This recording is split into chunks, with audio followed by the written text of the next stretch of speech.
Olá, eu me chamo Vitor Bessa, sou advogado tributarista e também ministro aulas de direito tributário. E hoje eu vou começar aqui uma série de aulas sobre direito tributário que vão servir para pessoas que estão na graduação e aqueles que também querem revisar a matéria para seguir no exame da ordem. A aula de hoje vai tratar de uma introdução sobre a razão de ser do tributo, para que a gente entenda para que ele existe, assim como vai falar da natureza do tributo, que é um conceito trazido pelo próprio Código Tributário Nacional. Para nos guiar nessa aula, eu preparei uma série de slides e eu vou compartilhar com vocês agora.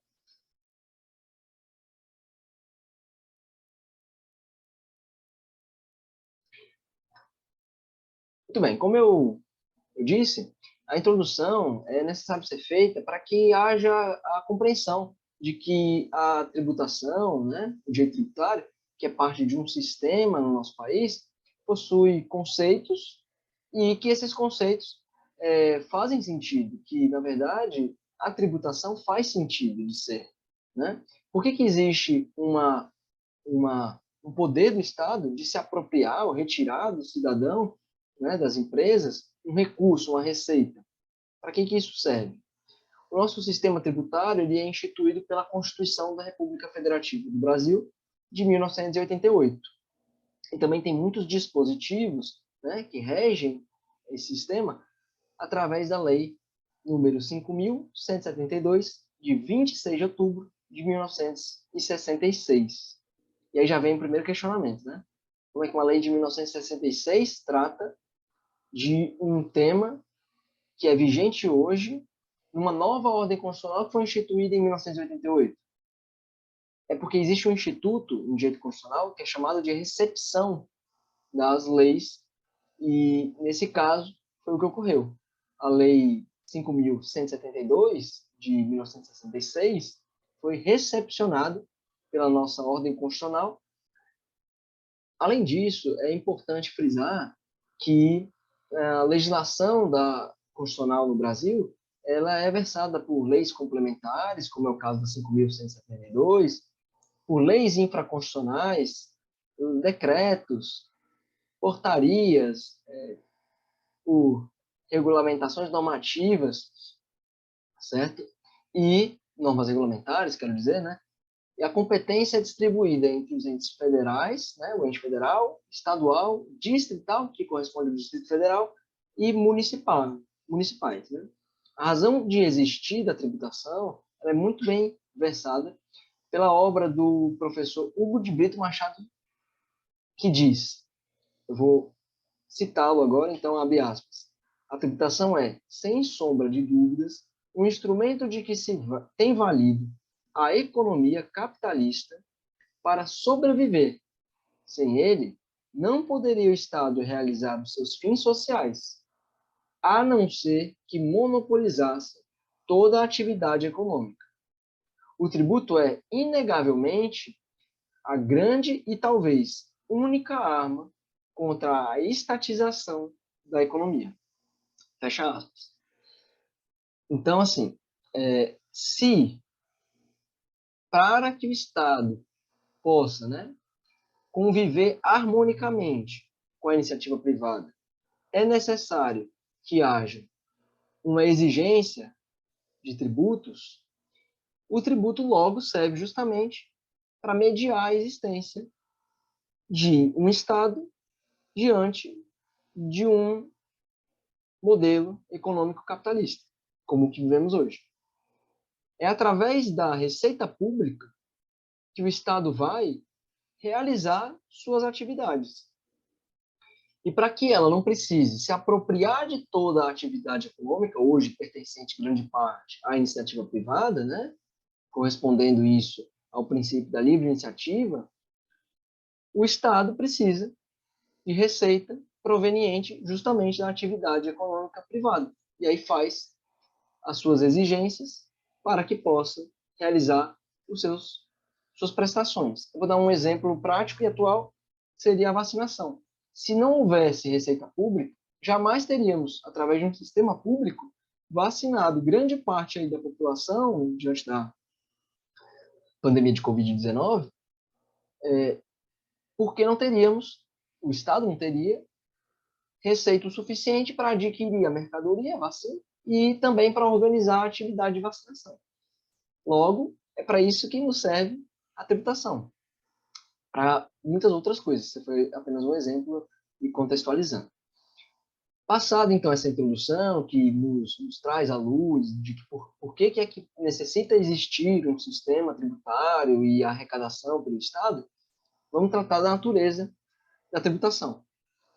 A natureza da tributação ela é um conceito, né, voltando aqui à nossa apresentação, que, por uma particularidade, vem disposto na própria legislação, que é o Código Tributário Nacional. A legislação em geral não tem o objetivo, não tem a função de conceituar os conceitos jurídicos, não discorre sobre definições e conceitos jurídicos. Por quê? Porque esse é um papel ordinário dos juristas, né, através das doutrinas do direito e a jurisprudência, que são as decisões tomadas pelos tribunais superiores e também tribunais, enfim, dos estados, trabalhistas, etc. Quando se tem um conceito através de uma legislação, é importante aproveitar, porque dá maior clareza para a maneira como aquele sistema, aquele conceito deve ser interpretado. No caso aqui, o conceito de tributação é dado no artigo 3º do Código Tributário Nacional, da Lei 5.172. E o artigo diz: tributo é toda prestação pecuniária, compulsória, em moeda, ou cujo valor nela se possa exprimir, que não constitua sanção por ato ilícito, ou sanção de ato ilícito, instituída em lei e cobrada mediante atividade administrativa plenamente vinculada. Como se trata aí de uma definição extensa, né, para que a gente possa transcorrer dela de uma maneira mais didática, vamos fazer segmentações. Eu vou segmentar aqui alguns tópicos, né? Tributo é toda prestação pecuniária compulsória. O que ele quis dizer, o legislador, quando ele tratou dessa maneira, que é uma prestação pecuniária compulsória, o tributo? Primeiro, prestação. Prestação é tudo aquilo que é exigido, né? Que é prestado, que é pago, que é dado. É um ato de entrega do contribuinte. Pecuniário está se referindo a valor. E compulsória é obrigatória. Por quê? Porque é uma obrigação. Logo, se é uma obrigação, né, não é uma obrigação voluntária, não é uma voluntariedade do contribuinte o fato de pagar tributo. O pagamento do tributo é exigido pelo fisco, por competência legal, e deve ser pago pelo contribuinte. Ok? Então, passado esse ponto, em seguida o dispositivo fala: em moeda ou cujo valor nela se possa exprimir. E aí, volta-se a questão do pecuniário. Então, esse pagamento que é feito de forma, né, através de um valor, esse valor pode ser feito em moeda, né, exemplo, reais, ou pode ser feito através de qualquer outro valor que possa ser expresso em moeda, ou seja, tenha lastro em moeda. E aí a gente traz um exemplo aqui, que é o FIRCE e é o FESP, que são unidades fiscais. O FIRCE do Ceará, que é o estado em que eu me encontro aqui dando aula para vocês, e o FESP de São Paulo. São unidades que representam valores monetários, pecuniários, que são utilizados pelos fiscos para representar quantia exigida em determinadas tarifas, taxas, que são cobradas por esses entes. No caso, as fazendas públicas estaduais de São Paulo e Fazenda Pública Estadual do Ceará.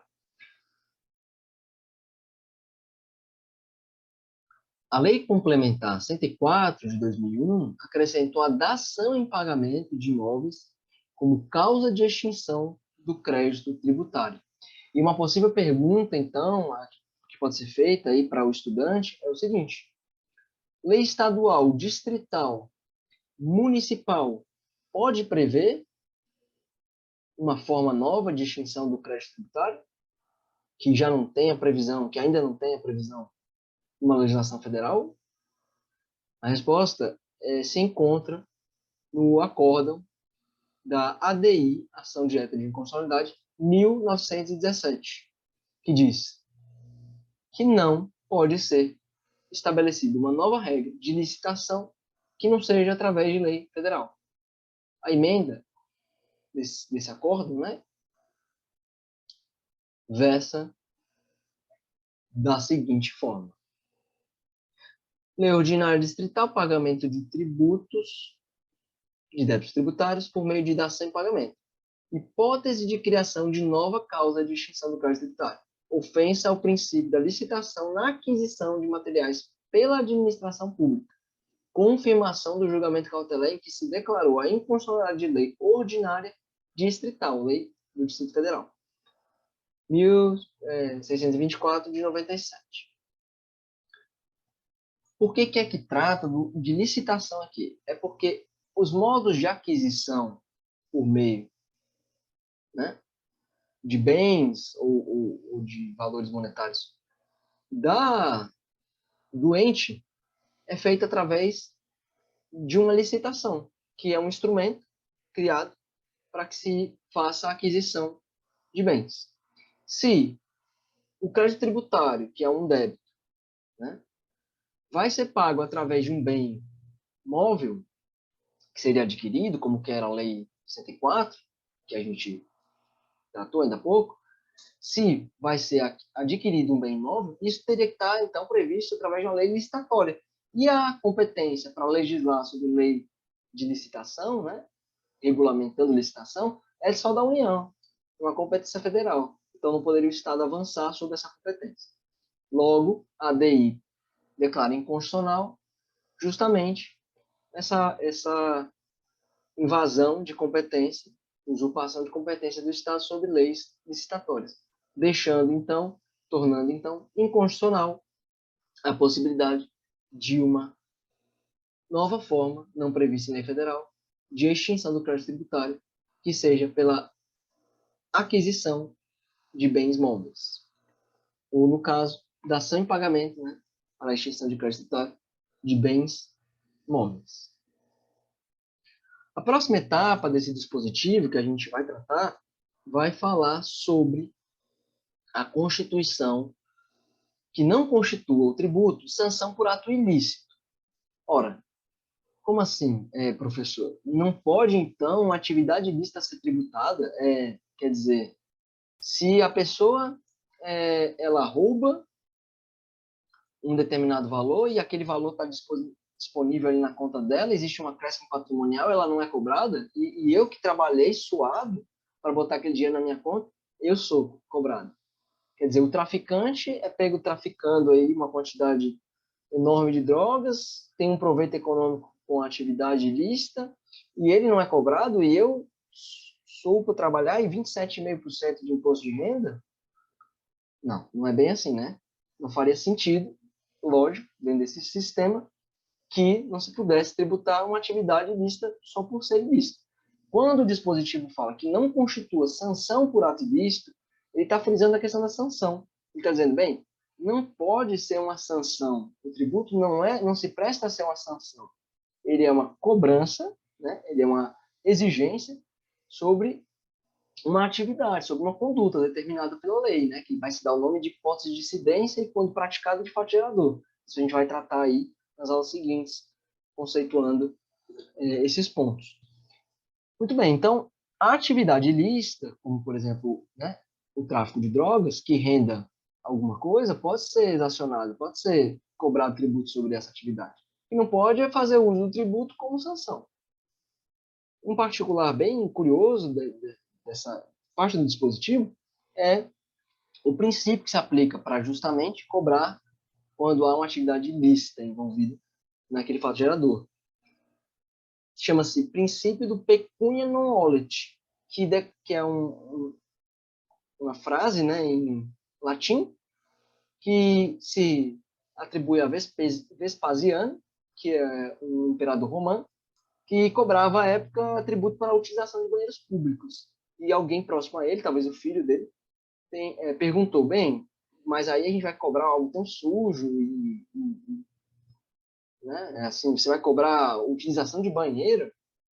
E ele respondeu, o dinheiro não tem cheiro, pecunia non olet. E o mesmo serve para a prática de atividade ilícita. Ora, o dinheiro é sujo, mas não significa que não se possa cobrar tributo sobre aquilo, porque, na verdade, o dinheiro não tem cheiro. E também faz todo sentido, lógico, como a gente viu, seria irrazoável se cobrasse por uma atividade lícita quando incide no flagelador e não se cobrasse pela atividade lícita que também incide naquela mesma conduta, que é uma hipótese de incidência. Seguindo, o dispositivo vai falar instituída em lei. Então, o tributo tem que ser instituído em lei. A prestação pecuniária exigida pelo fisco está na lei. Ou seja, o fisco não pode fazer a cobrança de forma indiscriminada, de forma discricionária. Não é voluntária a atividade, né, de cobrar tributo. Não é voluntária a atividade. A atividade de cobrar tributo, ela é uma atividade que decorre da lei. A administração pública só pode fazer a exação quando cumprir todas as etapas estipuladas em lei. É isso que essa parte do dispositivo trata. Em seguida, vem algo muito parecido com isso. O dispositivo fala: e cobrada mediante atividade administrativa plenamente vinculada. Como assim? Quer dizer, ele repetiu o que disse anteriormente, atividade vinculada, é o que? Vinculada à lei. Inclusive, a respeito dessa identidade, dessas duas partes do dispositivo, trata o nobre, o festejado doutrinador Paulo de Barros Carvalho, que fala: essa parte do dispositivo e análise ela reflete uma identidade contraparte, ela é redundante. O legislador quis dizer a mesma coisa aqui, ele usou palavras a mais. Né? Por outro lado, como geralmente é no direito, existe parcela da doutrina que discorda, entende que não é uma redundância. A parcela da doutrina, ela entende que essa parte do dispositivo quer dizer algo novo, quer dizer algo útil. E a jurisprudência também já fez uso desse segmento, né, do dispositivo para tratar de um conceito novo, que não se confunde só com a questão de decorrer da lei. Porque frisa-se que há ali a necessidade que seja a administração pública, né, quando diz atividade administrativa plenamente vinculada, está tratando assim, a administração pública é quem deve realizar a cobrança do tributo. E se é a administração pública, né, que constitui o crédito tributário, que lança o crédito tributário, será que pode delegar essa função ao particular? Será que pode? Inclusive, é, justamente o que a doutrina fala é que ela completa o sentido do artigo 142 do próprio Código Tributário Nacional. O artigo 142 do Código Tributário Nacional, ele diz: compete privativamente à autoridade administrativa constituir o crédito tributário pelo lançamento, a ser entendido o procedimento administrativo tendente a verificar a ocorrência do fato gerador da obrigação correspondente, determinar a matéria tributável, calcular o montante do tributo devido, identificar o sujeito passivo e, sendo o caso, propor a aplicação da penalidade cabível. Parágrafo único. A atividade administrativa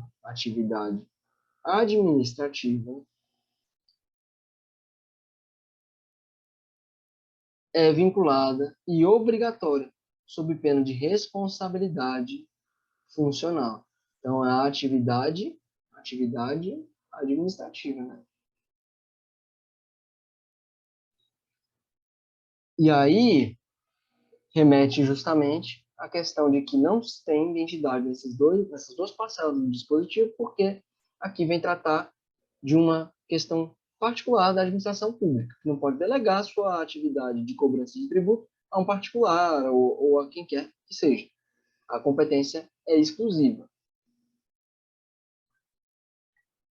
A súmula 24 do STF corrobora com esse entendimento, quando diz, abre aspas, não se tipifica crime material contra a ordem tributária, previsto no artigo 1º, inciso 1, a 4 da Lei 8.137/90, antes do lançamento definitivo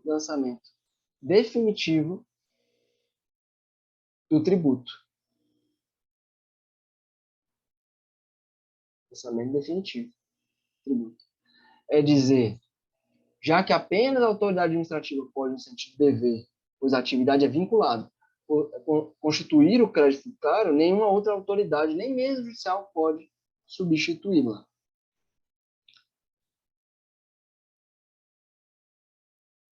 Se você comete um crime, né? Crime contra a ordem tributária, como é o caso ali do dispositivo da súmula 24 da STF. Se este crime for de um tributo não lançado pela administração pública, não pode o juiz se apropriar da atividade da administração e lançar o tributo. Olha, lancei o tributo aqui. Não, não pode. Então, se ele não foi lançado, não tem materialidade delituosa, delitiva. E se não tem materialidade, não tem crime, não está tipificado crime contra a ordem tributária. É isso que diz a súmula. Reforçando, então, que não é delegável nem para o juiz a atividade de lançamento. Acontece que, como tudo no direito, essa indisponibilidade da atividade de tributação tem exceções.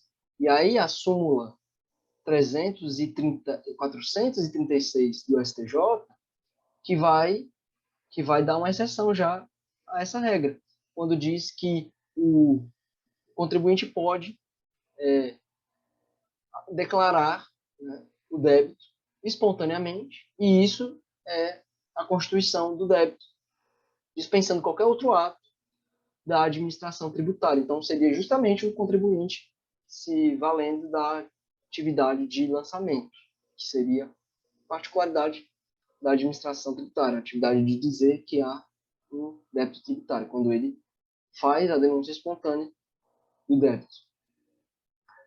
Também é uma exceção, e aqui eu vou abrir para a gente dar uma olhada nela, o artigo 114, inciso 8º da Constituição Federal, que diz que a Justiça do Trabalho é competente para a cobrança de contribuições sociais reconhecidas em suas próprias decisões. Quer dizer, então, que existe execução fiscal nos autos do processo trabalhista. E, além do mais, existe a constituição do débito pelo juiz de trabalho. Quando ele faz ali a liquidação da sentença, ele consegue discriminar quanto é que é devido título de contribuições sociais e inicia-se a ordem de pagamento desses valores.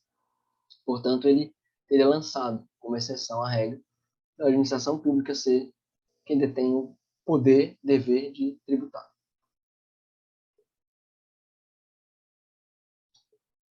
Chegamos ao fim de mais essa aula, na verdade, essa primeira aula, né?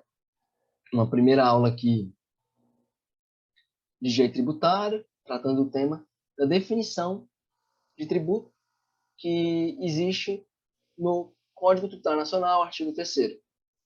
Nas próximas aulas, nós vamos tratar de outro tema, acredito que princípios e limitações ao poder de tributar, que vão dar uma boa base para a gente discorrer sobre o restante da matéria de direito tributário.